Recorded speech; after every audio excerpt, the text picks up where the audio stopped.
बिस्मिल्लाहिर्रहमानिर्रहीम। Dear students, मैं उम्मीद करता हूं कि आप सब खैरियत से होंगे।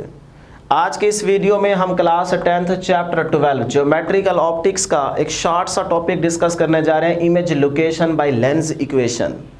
जिस तरह प्रीवियस लेक्चर्स के अंदर आप मिरर फार्मूला पढ़ के आ रहे हैं, उसी तरह आज हम यहाँ पे लेंस फार्मूला डिस्कस करने जा रहे हैं। तो डियर स्टूडेंट्स, सबसे पहले यहाँ पे कन्वेक्स लेंस की रे डायग्राम को देखेंगे, यहाँ पे कनकेव लेंस की रे डायग्राम को देखेंगे, फिर उसके बाद यहाँ पे लेंस फार्मूला डिस्कस करेंगे। ठीक है, और ये दोनों डायग्राम आप प्रीवियस लेक्चर के अंदर भी पढ़ के आ रहे हैं, समझ के आ रहे हैं। तो फिर से यहाँ पे रिपीट कर लेते हैं। डियर स्टूडेंट्स, यहाँ पे हमारे पास एक कन्वेक्स लेंस का सेंटर क्या कहलाता है? ऑप्टिकल सेंटर, जिसे सी से डिनोट करते हैं या ओ से भी आप डिनोट कर सकते हैं। उसके बाद डियर स्टूडेंट्स, इस ऑप्टिकल सेंटर में से अलॉन्ग एक्स एक्सिस पास होने वाली लाइन क्या कहलाती है? Principal axis. उसके बाद डियर स्टूडेंट्स, अगर आपको याद हो तो हमने कन्वेक्स लेंस की रे डायग्राम में 3 रूल्स डिस्कस किए थे, जिसमें से कोई से 2 रूल आप अप्लाई करें तो इमेज बन जाता है। तो फिर यहाँ पे देखें रूल नंबर 1, जब कोई लाइट की रे ऑप्टिकल सेंटर में से पास करेगी वो तो डेविएट नहीं होगी। तो ये देखें, ऑप्टिकल सेंटर में से अगर ये लाइट की रे पास कर रही है तो कहीं पे भी डेविएट नहीं हो रही।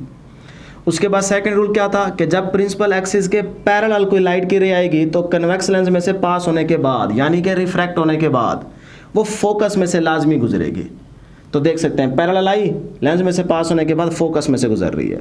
तो 3 में से आप कोई 2 रूल्स अप्लाई करें तो आपके पास इमेज बन जाता है। तो यहाँ पे देखें दोनों लाइट की रेज कन्वर्ज हो रही हैं, मिल रही हैं, तो इमेज यहाँ पे बनेगा। अब इमेज की नेचर क्या है, किस तरह का इमेज है, वो भी आप चाहें तो डिस्कस कर सकते हैं। नहीं तो बस आप ये याद रखें कि यहाँ पे दोनों लाइट की रेज कन्वर्ज हो रही हैं, तो इसका मतलब जिस तरफ पॉइंट होगा उस तरफ एरो लगाएंगे और ये आपके पास क्या होगा? इमेज। तो ये डियर स्टूडेंट्स आपके पास इमेज बन रहा है कन्वेक्स लेंस के केस में। अब अगर यहाँ पे आप नेचर डिस्कस करना चाहें तो वो भी आप कर सकते हैं, क्योंकि प्रीवियस लेक्चर में हम आपको ये बता चुके हैं सारे पॉइंट्स कि इमेज किस तरह का है। देखें, सबसे पहली चीज़ तो ये है कि इमेज पे गौर करें, ये लेंस के आगे है, राइट साइड पे है या लेफ्ट साइड पे है? इमेज राइट साइड पे बन रहा है। कहाँ पे बन रहा है? राइट साइड पे। तो राइट साइड पे जब इमेज बनेगा तो ये क्या कहलाएगा? रियल। ठीक। उसके बाद स्टूडेंट्स यहाँ पे देखें, ऑब्जेक्ट का एरो देखें और यहाँ पे इमेज का एरो देखें। एक जैसा नहीं है ना, अगर एक जैसा होता तो अपराइट या इरेक्ट, अगर अपोजिट है तो इसका मतलब इसे क्या बोलेंगे? इन्वर्टेड। ठीक है, इस तरह डियर स्टूडेंट्स यहाँ पे आप नेचर डिस्कस कर सकते हैं। अच्छा, अगली चीज़ जो याद रखने वाली है, ऑप्टिकल सेंटर से लेकर इस फोकस पॉइंट तक का जो डिस्टेंस होगा इसे डियर स्टूडेंट्स क्या कहते हैं? Focal length. इसे क्या नाम देते हैं? Focal length. इसी तरह डियर स्टूडेंट्स, ऑब्जेक्ट से लेकर ऑप्टिकल सेंटर तक का जो डिस्टेंस होगा इसे क्या नाम देते हैं? इसे कहते हैं ऑब्जेक्ट डिस्टेंस, उसे P से डिनोट करते हैं। इसी तरह डियर स्टूडेंट्स, ऑप्टिकल सेंटर से लेकर जहाँ तक इमेज बन रहा होगा, जहाँ पे, वहाँ तक का जो डिस्टेंस होगा इसे क्या नाम देंगे? इसे इमेज डिस्टेंस कहेंगे, Q। Image distance Q, focal length को F से डिनोट करते हैं और ऑब्जेक्ट डिस्टेंस को P से डिनोट करते हैं। ये सारी बातें हम प्रीवियस लेक्चर में पढ़ के आ रहे हैं। इसी तरह अगर कनकेव लेंस की रे डायग्राम देखें तो यहाँ पे ऑब्जेक्ट लाइट की पैरेलल रे गई, इस तरह से रिफ्रैक्ट हो जाएगी लेंस में से पास होने के बाद। सेकेंड रे आई, पैरेलल हो गई, इस तरह ऑप्टिकल सेंटर से पास करने वाली लाइट की रे जो है वो डेविएट नहीं होगी, तो इस तरह से ये रिफ्रैक्ट हो गई। अब यहाँ पे देखें, कहीं जाके आगे ये मिल सकती है तीनों? नहीं, बल्कि ये तो एक दूसरे से दूर जा रही है, डाइवर्ज हो रही है। ये क्या हो रही है? डाइवर्ज, एक दूसरे से दूर दूर हो रही है, फैल रही है। तो अगर हम इनको इमेजिनरी तौर पे पीछे ड्रा करें, देखें इस वाली को हम पीछे लेके आए, इस वाली को, ये तो आगे रिफ्रैक्ट होगी ना, इस वाली को भी पीछे लेके आए, ये देखें। तो यहाँ ये वो पॉइंट है जिस पॉइंट पे ये 3 लाइट की रेज इमेजिनरी तौर पे, रियल में नहीं, इमेजिनरी तौर पे यहाँ पे मीट कर रही है, मिल रही है। तो इसका मतलब यहाँ इमेज बनेगा। तो जिस तरफ पॉइंट होगा उसी तरफ आप एरो यूज़ करेंगे। तो ये आपके पास क्या आ गया? इमेज आ गया। ठीक। अब रियल में तो ये लाइट की रे नहीं मिल रही, लेकिन इमेजिनरी तौर पे यहाँ पे इकट्ठी हो रही है, मिल रही है, तो ये इमेज बनेगा। अब ज़रा यहाँ पे देखें, अगर इसकी नेचर डिस्कस करना चाहें तो कर सकते हैं, लेकिन पहले तो ये देखें कि इमेज है कैसा, रियल है या वर्चुअल है। कनकेव लेंस आप यूज़ कर रहे हैं और आप ये बात पढ़ के आ रहे हैं, कनकेव लेंस के अंदर इमेज वर्चुअल बनता है। कैसे? देखें, राइट साइड पे बना ही नहीं है, लेफ्ट साइड पे बन रहा है। तो जब इमेज लेफ्ट साइड पे बने तब याद रखिएगा वो इमेज कैसा होगा? वर्चुअल। ठीक, लेंस के आगे नहीं बढ़ रहा बल्कि उसके पीछे बढ़ रहा है। और फिर उसके बाद कैसा है, इरेक्ट है, जैसे एरो इसका अपवर्ड है वैसे इसका अपवर्ड है, तो ये भी आप लिखना चाहें तो लिख सकते हैं, इरेक्ट लिख लें या अपराइट लिख लें। उसके बाद इसका साइज छोटा है, इसका लार्ज है, तो ये क्या हो जाएगा, स्मॉलर देन ऑब्जेक्ट लिख लें या डिमिनिश्ड लिख लें, तो आपकी मर्जी है। ठीक है, तो ये सारी बातें मैं प्रीवियस लेक्चर के अंदर आपको पढ़ा के आ रहा हूँ।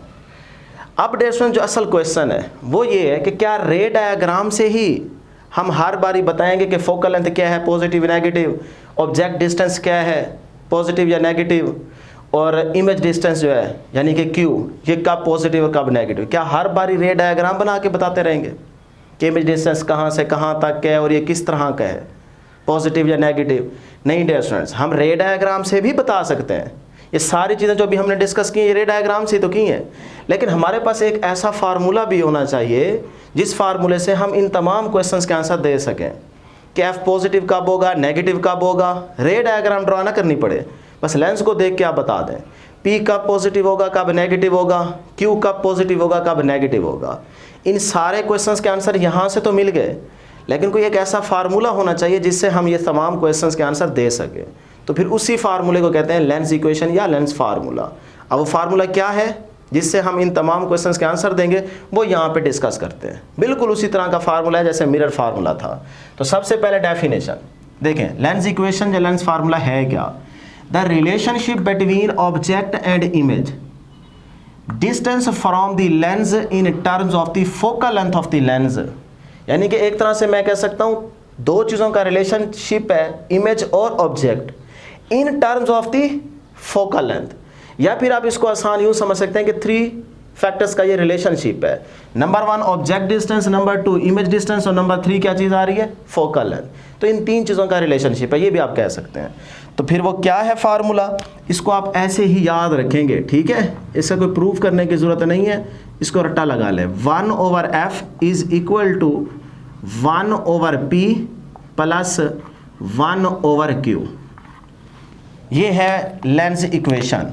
अब इसमें f क्या है, फोकल लेंथ, p क्या है, ऑब्जेक्ट डिस्टेंस, और q क्या है, इमेज डिस्टेंस। तो इस फार्मूले से आप डिस्टेंस बता सकते हैं, ठीक है, इमेज कैसा है, कब नेगेटिव कब पॉजिटिव, सारी बातें बता सकते हैं। अब उसीलिए हम यहाँ पे फिर इस फार्मूले से साइन कन्वेंशन याद रखेंगे। तो साइन कन्वेंशंस फॉर लेंसेज, जैसे मिरर के केस में क्या था वैसे लेंस के केस में करते हैं।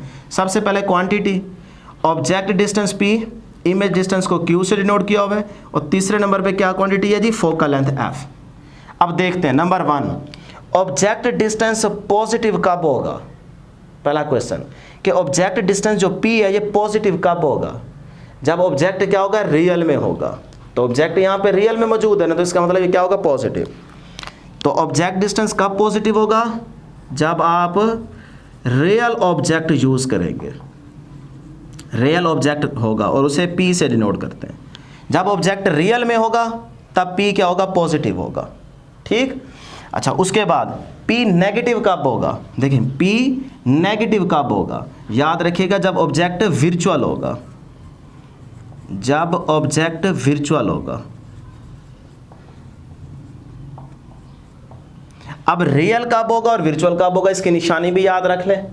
जब लेंस के पीछे, लेंस से पहले, यानी कि लेंस ये है ना, लेंस की लेफ्ट साइड पे ऑब्जेक्ट होगा तो इसका मतलब होगा ऑब्जेक्ट रियल में है।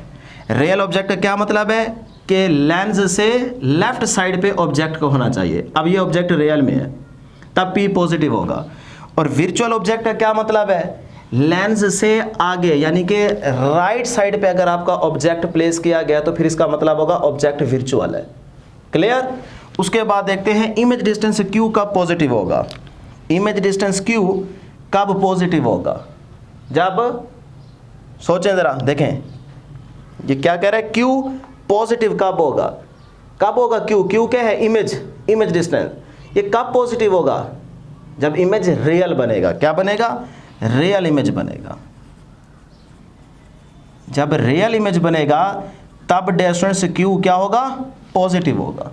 अब रियल इमेज कब बनता है, जब लेंस से आगे मतलब राइट साइड पे इमेज बने, तब इमेज क्या होता है, रियल होता है, तब आप q को लेंगे पॉजिटिव। क्लियर।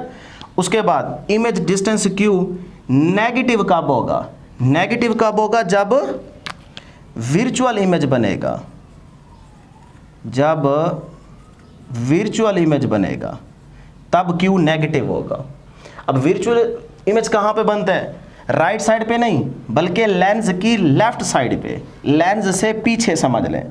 तो लेंस के आगे इमेज बने तो रियल, तब Q को पॉजिटिव लेना है। जब लेंस की लेफ्ट साइड पे कहीं यहाँ पे पीछे आके इमेज बने, यहाँ पे, तो फिर इसका मतलब होगा कि इमेज क्या है? वर्चुअल है, और Q के साथ आप नेगेटिव साइन यूज करेंगे। लास्ट क्वांटिटी है फोकल लेंथ। F पॉजिटिव कब होगा? F पॉजिटिव कब होगा? जब कन्वेक्स लेंस यूज करेंगे, F तब पॉजिटिव होगा। तो यहां पे लिखते हैं जी, जब आप कन्वेक्स लेंस का यूज करेंगे, और कन्वेक्स लेंस का दूसरा नाम क्या है? Converging lens.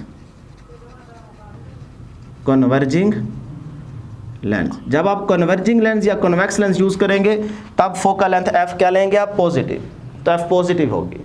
उसके बाद फोकल लेंथ F नेगेटिव कब होगी? जब आपके पास dear students concave lens use हो रहा होगा। जब आप कनकेव लेंस यूज करेंगे तो फोकल लेंथ F नेगेटिव होगी। कनकेव, या इसका दूसरा नाम क्या है जी? डाइवर्जिंग। जब आप डाइवर्जिंग लेंस यूज करेंगे तब आपके पास फोकल लेंथ क्या होगी?